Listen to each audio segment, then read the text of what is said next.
2027 में सपा के लिए ये 5 पहलू बनेंगे सबसे बड़ा हथियार। युवजन सभा को निर्देश जारी कर प्रेस वार्ता में अखिलेश यादव ने सत्ताधारियों के सामने ठोकी ताल और कर दिया युद्ध का यलगार। शिवपाल सिंह को प्रमुखता मिलेगी, धर्मेंद्र यादव युवाओं को साथ लाएंगे। अखिलेश यादव प्रेस वार्ता में बोल रहे थे और सत्ताधारी नाखून चबा रहे थे। बदले तेवर और बदले अंदाज से अखिलेश यादव ने सबको चौंका दिया। सियासी पिच पर जीत का छक्का लगाने की कर ली तैयारी।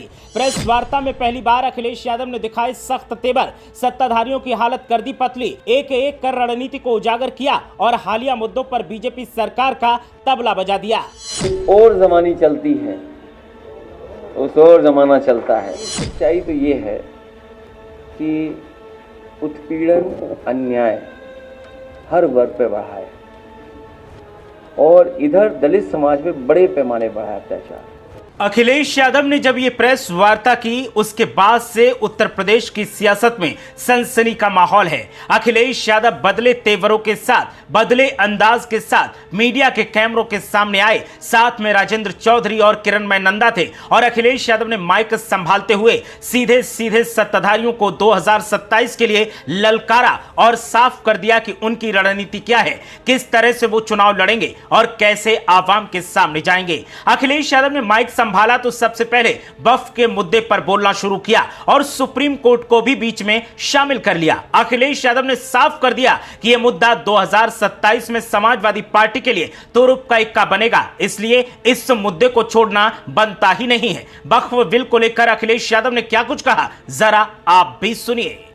वक्फ बिल को माननीय सुप्रीम कोर्ट से हमारी अपील होगी, क्योंकि इतना जनता के अंदर और पॉलिटिकल पार्टीज, हम सब वक्फ बिल जब पेश हो रहा था तब भी खिलाफ थे। अभी जब वक्फ बिल आया तब भी हम लोगों ने वोट कर करके खिलाफत की उसकी। सुप्रीम कोर्ट में भी सब लोग चले गए हैं। सरकार के लोग समझाने निकले हैं, गाँव घर घर मोहल्ले। तो ये समझाने की क्यों जरूरत पड़ रही है? ये एक्सरसाइज तो पहले भी करनी चाहिए थी। ये सरकार जानबूझ करके अपनी नाकामी छिपा रही है।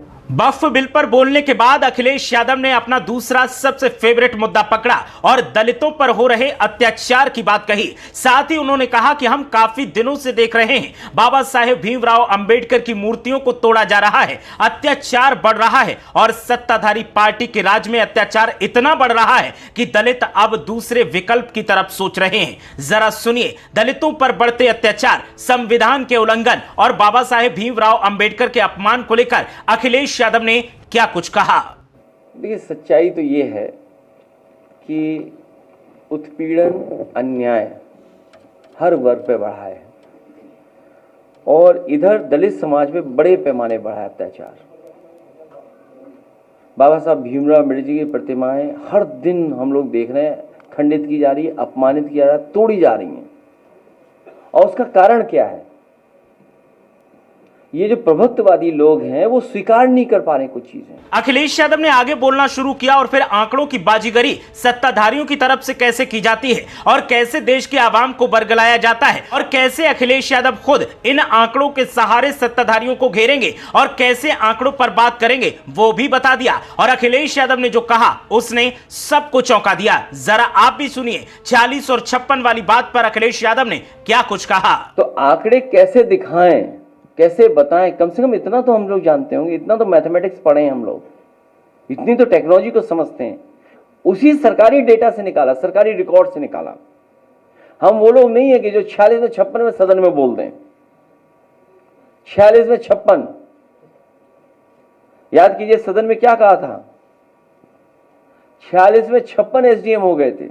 तमाम मुद्दों पर बात करते हुए अखिलेश यादव युवजन सभा को नहीं भूले, युवाओं को नहीं भूले, क्योंकि उन्हें भी पता है युवाओं की भागीदारी पार्टी के साथ होगी तभी पार्टी 2027 के समर को जीत पाएगी और सत्ता तक अपनी पहुंच बना पाएगी। तो अखिलेश यादव ने साफ तौर पर कहा कि मुझे उम्मीद है कि ये युवा संविधान बचाने का काम करेंगे और समाज में जागरूकता फैलाने का काम करेंगे। युवजन सभा के साथियों को लेकर अखिलेश ने क्या कहा वो भी सुन लीजिए।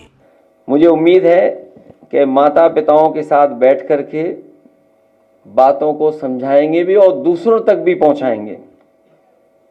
और हमारा यही युवा न केवल संविधान बचाएगा बाबा साहब भीमराव अम्बेडकर जी का दिया हुआ आरक्षण भी बचाने का काम करेगा।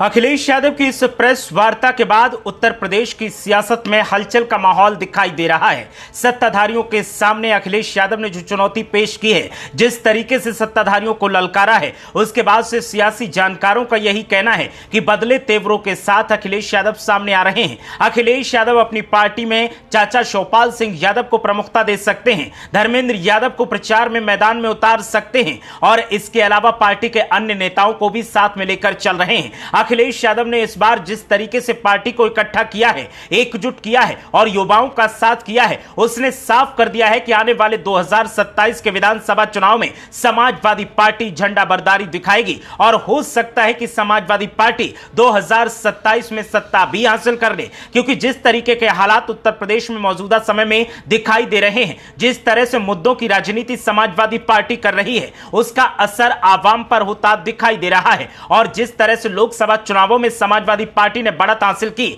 उससे साफ जाहिर होता है कि लोकसभा चुनावों वाला असर 2027 के विधानसभा चुनावों में जरूर दिखाई देगा। देखना यह है कि किसके दावे सच साबित होते हैं और कौन जीत हासिल करता है। लेकिन फिलहाल अखिलेश यादव ने सत्ताधारियों की धड़कनों को जरूर बढ़ा दिया है और साफ संकेत दे दिया है कि अब की बार आर या पार की जंग होगी। आसानी से समाजवादी पार्टी को कोई पीछे नहीं कर पाएगा।